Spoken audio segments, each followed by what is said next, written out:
ஓம் சாய்ராம், ஜெய் சாய்ராம். என் அன்பு குழந்தையே, நீ அதிகம் குழப்பிக்கொள்ளாதே. நான் சொல்வதை இதை கேட்டு ஒரு முடிவெடுத்து விடு. இது உனக்காக மட்டுமே சொல்லியிருக்கிறேன். நீ என்னுடைய குழந்தை. உனக்குள் நேர்மறை எண்ணங்கள் குறைந்து எதிர்மறை எண்ணங்கள் அதிகமாக நிறைந்துள்ளதால் நீ முடிவு எடுக்க மற்றும் அதற்கேற்ப செயல்பட நீ அச்சப்பட்டு கொண்டிருக்கின்றாய். நான் உனக்கு துணையாக இருக்கிறேன் என்று எப்படி தைரியமாக முன்பு முன்னேறி கொண்டே இருந்தாயோ, இப்போதும் அதை போல முன்னேறிக்கொண்டே நீ முயற்சி செய். பற்றிலிருந்து வெளிவந்து பற்றற்று செயல்படு. அப்போது எது உனக்கு நன்மையோ அதை உனக்கு நான் கிடைக்கச் செய்வேன். என் மீது உனக்கு நம்பிக்கை இருந்தால் நீ வாழ்வில் வரும் சிறு சிறு சறுக்களை கண்டு அச்சமின்றி உன்னுடைய லட்சியத்தை நோக்கி நடை போட்டுக்கொண்டே இருப்பாய்.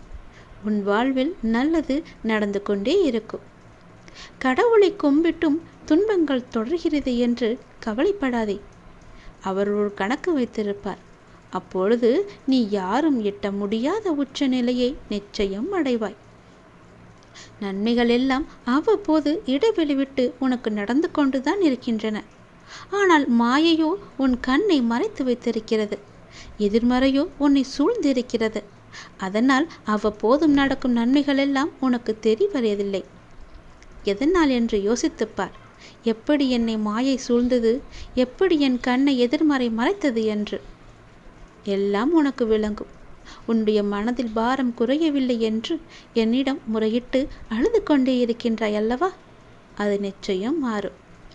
என்னுடைய நாமத்தை நீ உச்சரிக்க உன்னை விட்டு மாயை தூர ஓடிவிடும். எதிர்மறை உன்னை கண்டு பயப்படும். உன் முகத்தில் புன்னகை தாண்டவமாடும். நீ மீண்டும் புத்துயிர் பெற்றது போல எழுந்து விடுவாய்.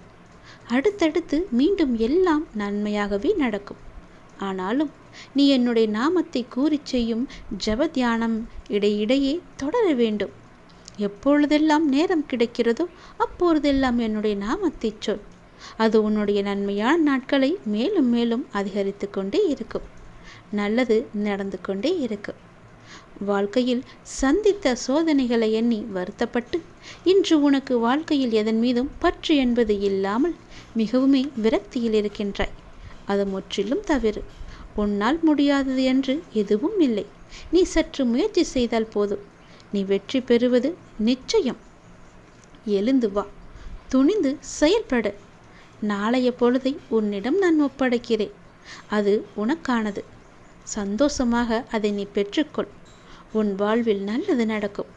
இப்போது உன்னுடைய குழப்பம் தீர்ந்திருக்கும் என்று நினைக்கிறேன். நல்லது நடந்து கொண்டே இருக்கும்.